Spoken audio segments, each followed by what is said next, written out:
What do you get when your workbench is kind of dusty? I need to vacuum this up. But what do you get? We're off to a strong start here. What do you get when you have a friend who's in a band and that band is part of a really cool scene here in Dallas? Love the Dallas music scene, by the way. Fantastic. And that scene introduces you to a whole bunch of other really cool people and other really cool bands. And one of those bands is on a meteoric rise to stardom, and well deserved because they are fantastic people. And that same band is doing a festival in a couple months, and you decide in your infinite wisdom as a guy who just builds guitars and basses in his garage that it'd be really cool to do a giveaway guitar.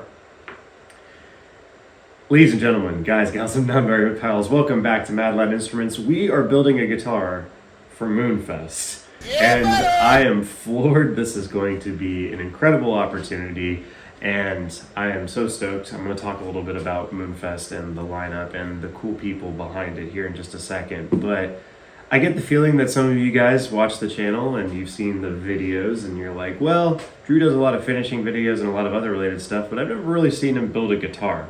And you'd be correct. I have been so busy building bodies and unfinished stuff, and I'm so blessed that, orders keep coming in for unfinished stuff and some finished bodies as well, that I haven't actually got around to doing very many full instrument builds.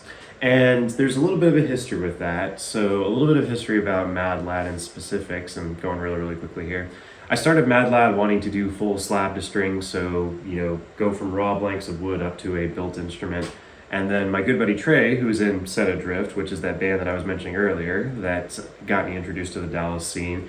Trey mentioned to me after I showed him some of my builds, that, hey, nobody's really doing slab to strings. Everybody's buying bodies from this guy, necks from that guy, parts from this person, pickups from that place. And then you kind of assemble them all at the very, very end. Or you get really, really good at one thing and you make that your thing and you make that your fame, and then you kind of outsource everything else. And that's how modern guitar building is done. I never knew that. And so I decided to get really, really good at doing unfinished bodies because I really like CNC and fab work. And that is kind of how Mad Lad was saved by some sage wisdom. So yeah, that was about 2 years ago. We're coming up on it, and I've learned a lot about guitar building since that time so long ago. And I'm hoping, at least personally, for this build from an interpersonal level, words are hard, to have a little bit of a jump in quality from those original build samples that I did all those years ago, because I've certainly learned a lot about guitar building, and I'm hoping to show off a little bit of that. I've also designed some new stuff, one of which is a new body design that we're going to be debuting in this very video, so get hyped for that. But yeah, just hoping to do a little bit of a jump in quality and take you guys along with it to see what it looks like when I build a full instrument and see if I can do it even after all these years. So I want to break this up into weekly segments, kind of like Paul at Mile House Studios, special wave. Hello, Paul. Good to see you. Big inspiration. I watch his videos every single week, and Paul, if you're watching this, thank you so much for inspiring us as builders, this next crop of builders that are getting onto YouTube. And if you're ever in Texas, come on by. We'll have I believe the British term is, we'll have a gaff, or we'll have a chin wag, if you will. Around here, we just call it shooting the shit. So, but yeah. Big shout outs to Paul at Mile House Studio. And yeah, we're going to be breaking this up into different weekly segments. Each week is going to focus on a certain aspect of the build, and they will progress. So this week we're going to be talking about body fabrication and a little bit of mill work. I'm going to show you guys the wood that we're going to be using, and some of it is primo, very gorgeous. But before we get into wood and all the shenanigans, I felt it only appropriate that since I have been graciously allowed this opportunity to build a guitar that's going to be given away at MoonFest, that we should actually talk about the festival and some of the bands that are going to be in the lineup. Bands that I've personally seen and I'm super stoked to see on the lineup. And a lot of them run in similar crowds, so it's really, really nice to finally see a festival where all these bands that you've seen at each other's shows are now under one roof, and that's really, really stoked. So here's the flyer. MoonFest coming at you here in May. Some very, very big hitters here. We've got Moonstone, obviously headlining. It's their festival. And then Set Adrift, which is my buddy Trey and my buddy Taylor are both in that band. The band that kind of introduced me to the Dallas kind of hardcore pop punk scene, which I've been part of for a little bit here. Met some really, really incredible people, including Moonstone. And so Moonstone by way of Set Adrift, so I've got to give them some love here. Lady Winters as well. Lady Winters is a fantastic group. The best that I remember seeing them at Rubber Gloves in Denton, Texas. It was Moonstone, Lady Winters and some other acts as well. They were in a festival, and I can't remember exactly which one, but it was summer, it was bleaching hot, and I remember it was just starting to cool down, and Lady Winters came on, and they did a set. And the best way that I can describe their music is it's kind of like a warm bowl of tomato soup on a really rainy day. And what I mean by that is that it's like really cozy music, the kind of like sonorous or very soft vocals that you listen to when you're curled up like next to your window on a rainy day. You're all snuggly, you got a warm bowl of soup in front of you. That's the vibe. That's what I get from Lady Winters. Very chill, very melodic, beautiful sound. So yeah, and then some other amazing artists that I'm super duper stoked. I haven't seen them personally, so I'm not going to speak to their sounds, but if they are getting put on by MoonFest, then I can't, or by Moonstone by way of MoonFest, then I can't imagine that they are slouches, and I'm super duper stoked to be seeing them. So please, please, please go check out the MoonFest Instagram page down in the link below. Give these bands some of your love. They are all truly incredible musicians. They are making the Dallas scene as special as it is. I'm so incredibly blessed to be a part of the Dallas music scene and know plenty of these people, rubbed elbows with some of these people, and it's just been a super great time. Everybody's super chill and accepting and loving, so please give them some love. And if you're in Dallas, please go see them at whatever shows and whatever venues they are at, because you will not be disappointed. So, with that out of the way, we'll probably talk a little bit more about the bands as the build progresses, but just wanted to get it out of the way. Well, I don't want to say get it out of the way. This isn't like something that you have to get out of the way. I'm proud to talk about the lineup. And now, let's get into the actual meat and potatoes, what you probably came to see. Let's talk a little bit about the woods that we're going to be using for this build. Alrighty, so here are our woods. In the guitar building world, this stack of wood has a lot of different words ascribed to it. Some people call it a kit. I just call it a big pile of wood that we're going to turn into a guitar. By the way, here's our guitar. You just can't see it yet because we have to build it, but there's a guitar in here. We just have to rip it out with a CNC machine and do some finish work on it. So yeah, kicking things off, let's take a look at the bottom of the stack first. This is a standard blank that you've probably seen from other videos as well. Northern Ash. I use Northern Ash only because my lumber guy doesn't stock the swampy stuff because it's a little bit more expensive, and the emerald beetles of the world are apparently eating up a lot of it, so it's getting rarer and rarer to find. But Northern Ash is just as strong. It's a little bit heavier, but it gives a nice kind of heft to it. You never have to worry about neck dive with Northern Ash. That's something I always like to tell my clients. This is actually going to be the top of the blank, so we're going to sit something on top of this here in a second, so don't get too attached to this particular side of it. But when you see the other side, I think you're going to agree with me that this is a proper backside, and it's going to machine down really, really well. Got these nice undulations, nice grain lines here that are kind of uniform on both sides. This side's a little bit darker, but I think that's just mill scale. Once we actually mill or get this on the CNC machine, this is going to mill down, and I think it'll be a more uniform color. And if I'm looking at kind of the side here, sometimes the side you can see like mineral streaks or like parts where the heartwood is meeting with the rest of the wood, and you can tell whether it's mill scale or it's actually darker wood like heartwood.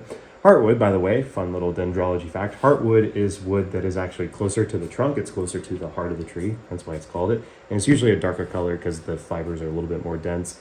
But as you get further out, you get the lighter wood, and that's closer to, I think it's called sapwood. I can't remember the exact term for it.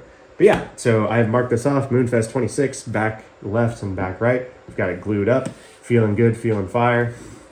And speaking of fire, on the other side here, we're going to be doing a book-matched flame maple top. This is a gorgeous piece of flame maple that I found in my stash, I believe. Actually, I don't think this was in my stash originally. I bought a cut from Mike over at McKinney Hardwood Lumber, my lumber supplier. Shout outs to Mike. So he just had this kind of lying around, and he was like, we both looked at it, it's like, that's a really gorgeous cut of wood. And I said, yeah, absolutely. So went ahead and snapped it up, and I'm so glad that it gets worked into this particular guitar. But as you can see, lots of figuring on both sides. We are going to book match this, so we're going to chop it down the middle here with the bandsaw, open it up like a book, and that's going to give us some really, really unique figuring. And if you've ever wondered flame maple, where does flame maple come from, like I did, I actually learned this fairly recently, but these flame undulation lines, it's kind of debated where they come from, but most dendrology, by the way, that's the study of trees, in case you didn't know, but most arborists and most dendrologists will tell you that the flame sort of effect that you get here comes from pressure. So the further you get down to the trunk of the tree, there's more pressure on the wood, and so basically the wood compresses, and it gives it this kind of compressed, kind of tiger stripe effect to it. So literally this is just a sign that the tree was so thick and so heavy that it compressed down the fibers, and that's what gives it that nice little bit of undulation. Really cool fact. So excited to get this book matched here in just a second, and then we're going to glue it up to this actual body. Then for the neck, we have two beautiful cuts of Caribbean rosewood.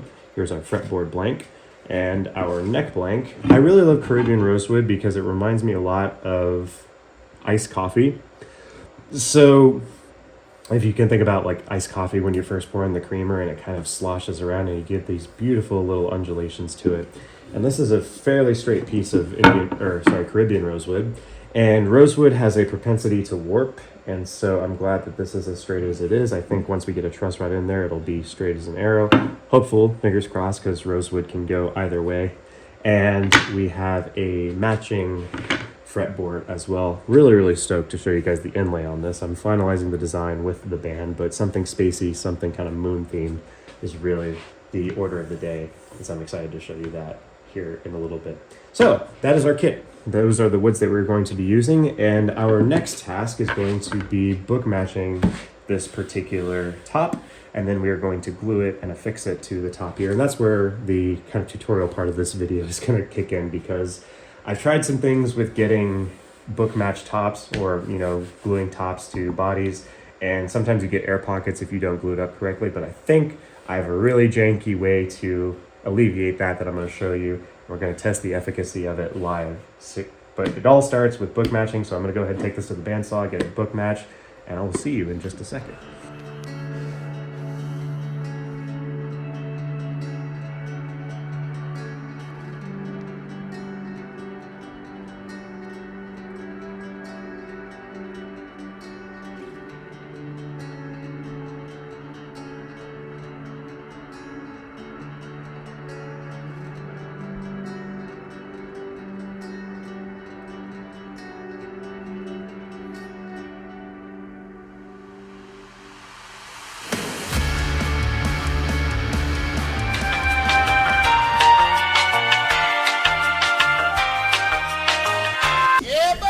This is a ratchet strap. Again, you can probably find these at your local hardware store for about 20 bucks, but once we get everything glued down, the corners with the clamps, I'm just going to wrap the ratchet strap in hopefully like an X formation or something like that. That'll put some extra pressure along the edges and especially in the center where we're looking for. Then we're going to ratchet it up and get it taut, and that should clear us of any air pockets in the middle or any bowing that comes from the actual body. So let's go ahead and get this glued up. So as far as gluing goes, I use Type Bond, specifically Type Bond 2. This is a regular Type Bond bottle, but I'm recycling, so I have a big old gallon of Type Bond 2 over on the shelf that I just used to refill this. And we're going to go across it. We're going to use a scraper as well to get everything even. When we actually glue everything up, it's going to smush it and get pretty even distribution, but we can always give that a head start by kind of windshield wiping or like getting everything nice and thin on the surface here, so that way there's less spill out or less splooge, if that's your kind of thing. So pretty straightforward. Just make some zigzags right across the top. And maybe we'll come back a little bit here. You can be pretty indiscriminate with your pattern here.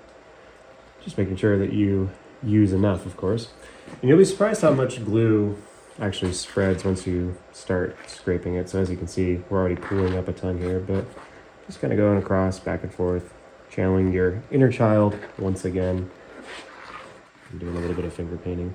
Speaking of inner child, I wanted to talk a little bit today. Y'all know that I like to do these quiet talks during these kind of times when I'm doing mundane tasks. I wanted to talk a little bit about the Dallas Opera. I went to an opera recently. I've never been to an opera, but the Dallas Opera was doing Don Carlo, and apparently that was a good one to start on. It's almost 4-hour opera, but yeah, it was very good, very dramatic, full of drama. Opera is full of drama from what I've learned, but good old Verdi, Giuseppe Verdi, nice Italian opera. But what I really love about the Dallas Opera, they just did The Little Prince recently too, and The Little Prince talking about capturing your inner childhood. They do these really, the social media team over at the Dallas Opera is really, really slick. So the headliner or the main gal over there is a girl named Amy, I believe. And what I really love about Amy's content and just the whole of the Dallas Opera is they have a very big focus on making opera accessible. I think a lot of us have a perception that opera is this kind of hoity-toity thing or haute fine arts. And it is. There's a lot of history and things. One thing I'm going to do as well, I'm going to glue the edge here. But opera is not just for rich old people anymore. It is a beautiful art form that rivals, it's stood the test of time. We still have operas that are like hundreds of years old. And granted, I'm not an opera nerd. I don't know a whole lot about opera, so please bear with me. But what I love about the Dallas Opera and what they're doing with their social media page is that they're making things very accessible. And I mentioned that earlier. When you have something like an opera or the symphony orchestra and stuff like that, it's very, very easy for people to get intimidated with that kind of environment. They feel like they don't belong. I'm checking this side as well, making sure the center lines line up. There we go. That's pretty solid. There's people that will go into the opera, especially like here in Texas, we've got Southern folk. And, people would sneeze or scoff at Texas originally, thinking that, what do Texans know about culture? They're just cowboys. They can't know possibly anything about fine art.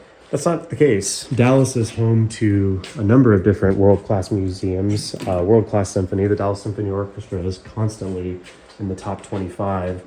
But the one that often gets slept on is the opera, and I think opera is kind of this halo performance where everybody is like, oh, that's the opera, that's like the highest of the high. You got to be really, really cultured to go to the opera. Not the case. And it's thanks to places like the Dallas Opera, who have like a really renewed focus on making art accessible, that a whole new crop of people can enjoy this beautiful, beautiful art form. I had never heard an opera before, and I thought, I was in that same boat. I'm like, maybe opera's not my bag. I'm more of a symphony guy.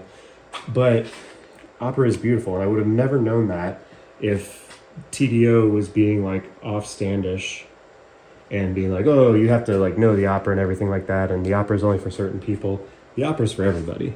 It's just like all other fine arts are. And so I love that we are getting into a world now where, especially as an instrument builder, that music of all sorts is becoming more accessible. I talked a little bit in another video about gatekeeping within like pop and metal and stuff like that too, but there's a lot of gatekeeping in the fine performing arts as well. But I love to see that it's getting broken down, and I love to see that these opera companies, especially TDO, are taking a stand and saying, hey, we need to make this more accessible. We need, people in seats, or else this will die. And wherever those people come from, like, let's welcome them. Let's make sure that they understand what's going on and they can appreciate it, even if they're not fully initiated or they're not classical opera singers themselves. So bravo, bravi, toi toi toi to all of the people at the Dallas Opera who are making opera more accessible. And thanks to anybody who works in like those fine art spaces that are making things more accessible, because we have a duty. We have a duty to the arts to make them accessible to everybody that we can, or else they die.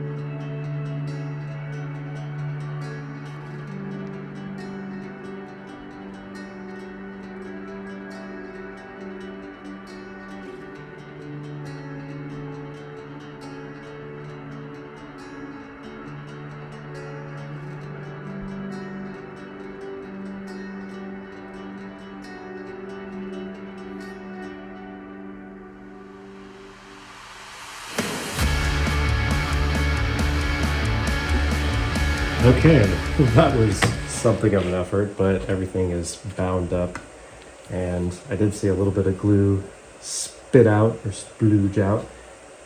Some people don't like that word. I think it's funny though. How old am I? 31. Anyway, so with that in mind, we're going to give this a couple hours to sit up, really, really cure, and get a nice bond between the top and the body. But I wanted to finish my thought, or my train of thought from earlier, about TDO and making opera more accessible. The reason that I'm so passionate about causes like that is that growing up, I was in middle school and high school band. I had a pretty good middle school band experience, but my high school band experience wasn't that great, if I'm honest. So the program that I went to was pseudo-competitive. What I mean by that is the directors treated it like it was a super competitive, world-class program. And granted, it had some accolades and everything, but there were programs that were doing way better than we do. And so you really wonder the efficacy of the methods that these directors were using, some of which included, verbal berating and belittling of high school musicians. And really that's unacceptable at any level, but especially amongst junior performers. There was a time and a place in an old guard that was in that kind of Whiplash-esque realm where directors have to be like super abusive, but they get a pass as long as they produce results. And I don't know how it is in the fine art world, but that breed is dying. And I have sat with my high school band experience and some of the trauma and the bullying that I had to deal with being a junior musician, and it's heavy stuff. And so all of that's to say, the reason that I can connect like my bad high school band experience is because I think that the same kind of people that will berate high school musicians for, not being good. There's a difference between striving for excellence and there's a difference between being abusive. But the same kind of people that do those sorts of things are of that generation that was abused, and they're continuing a cycle of abuse. And that same cycle of abuse is born of a mentality that music is only for the most talented and the most exclusive of people that can endure that kind of abuse. It's not so. And so I'm thankful that the new guard is making everything more accessible, that it's not just for highfalutin, hoity-toity fine art people, but the arts are for everybody. And whether you're performing on stage and you are at the creme de la creme of your level, and you are a professional level violin, cellist, percussionist, things like that, that's fantastic. And I can only imagine the amount of psychological damage that it may have taken to get there. But I'm glad that the audience and that there are people like the TDO and everything that are making it more accessible. And let's get people into seats and let's get them to appreciate this art, and let's make it for everybody and not for the highest and most elite. Let's teach concert etiquette and how, to conduct yourself, pun intended, at an orchestra or at an opera and stuff like that. It is no longer a halo art. It is no longer, the creme de la creme of people are the only ones, the aristocrats are the only ones that go to the opera while the paupers starve. So this new generation has got me stoked, and I trust that I will use my platform whenever I can to promote these sort of accessibility initiatives that people are doing. And I'm so thankful that art is becoming more accessible, especially the performing arts, and I'm glad to be a part of that movement as well. So go see an opera, go see the symphony, and brush up on your concert etiquette ahead of time, of course. Know how to conduct yourself, but know that there are people within each of these organizations, at least in Dallas, that are more than happy to have you, and they're so glad, and they will gladly walk you through everything that you need to know about the opera, the symphony, things like that. All you have to do is ask, because it's for everybody, not just for music people. So yeah, we're going to that's my thought for the day. We're going to let this cure up, and I will meet you guys when we are getting ready for CNC. Alrighty, welcome back. Good morning. We have given the body blank overnight to cure up. Not by choice, just because ADD is very much a thing and I got distracted. But never hurts to give glue overnight to cure up, just to give that little bit of extra sauce. So we've got everything sorted out. We've got our pilot holes drilled for the CNC to mount it up on the CNC. Just a quick recap, I've talked about it in other videos, but the way that I do my CNC is I have two rails, you'll see them on the CNC machine here in a second, that correspond to these holes, and then I have bolts that I use to bolt the blank down, and then I just use the center line of the bottom blank to align everything. Now, it looks to be that I got the maple cap pretty much on the center line. The top area is a little iffy. I'm just gonna make sure that I coordinate my center line with the ash part of the body blank, or make sure you're using a consistent sort of source, or consistent reference point, so don't be shifting to like the maple cap center line halfway through. But yeah, so I'm going to use the ash body line or the ash center line to align everything up, and we will send this over to CNC. I'm going to get it all mounted up, probably do a quick pan over that, and then we'll start some sweet time lapse, because I am super stoked to see how this body shape machines out. Like I said, new original Mad Lad body shape, but I'm going to leave a little bit of suspense here for you. So you'll get to see a watch carved out real time, and then we will talk about the actual body shape once it's actually out. So don't go nowhere.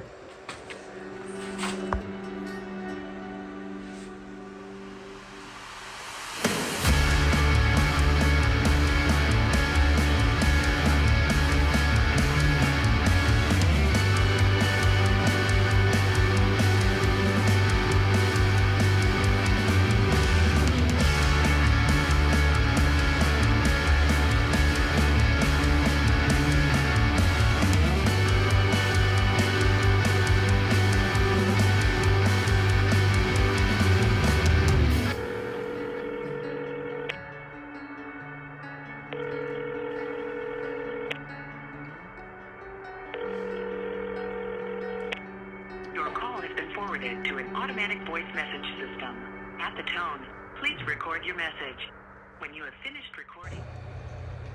Ladies and gentlemen, guys, gals, and non-binary pals, this is a Mad Lad Fujin.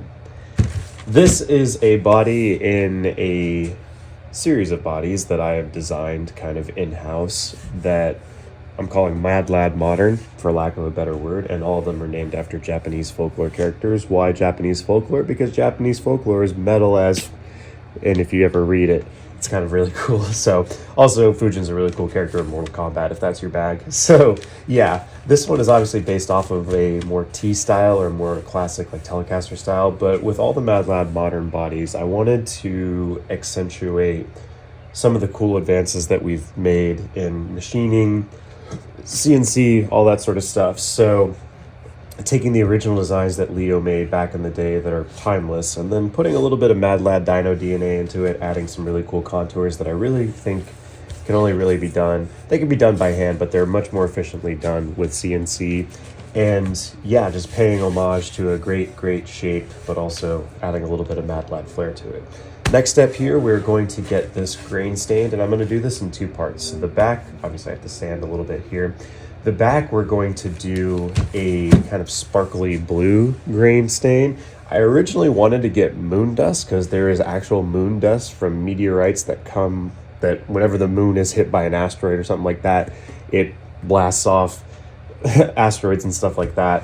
And then those asteroids fall to Earth and you can mine them for dust. But I didn't think that it was going to give the effect that I really wanted to, and I wanted to get like kind of a cool sparkly effect on this. So let me show you what we're going to be working with instead. This is unicorn spit, which next to actual moon dust, this is a fantastic name for a pseudo mythical product, but this is the Sapphire Swift flavor of unicorn dust. This is a water-based gel stain, meaning that you can mix it into grain filler. And it actually has some sparkles in it. So I think this is going to give us the effect that we're really looking for. And then for the top, we're going to do just our standard black coat.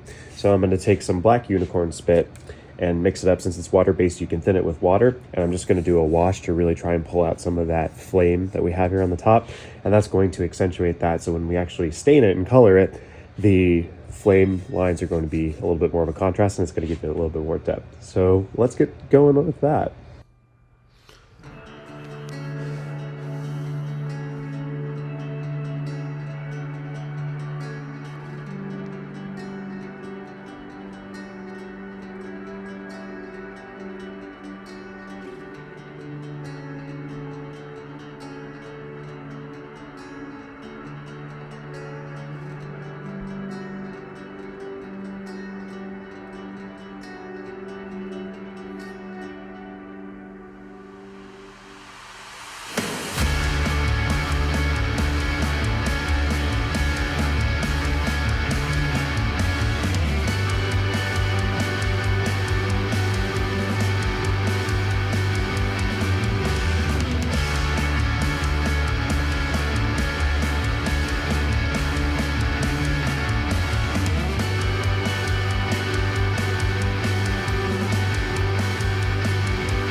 Your call has been forwarded to an automatic voice message system. Alrighty, that's going to be a wrap for this one. In the next part, we are going to be doing some taping, some painting, some top coating, and we'll probably get started on the neck as well. So make sure that you're subscribed down below, do the likes, do the comments, do all that good stuff. But even if you don't do any of that, I'm just so thankful that you are here and giving me a little bit of your time. Time is one of those things that you can't get back. You can always make more money, you can always have more stuff, but you can't have more time. So it means a lot that you would give me a little bit of yours.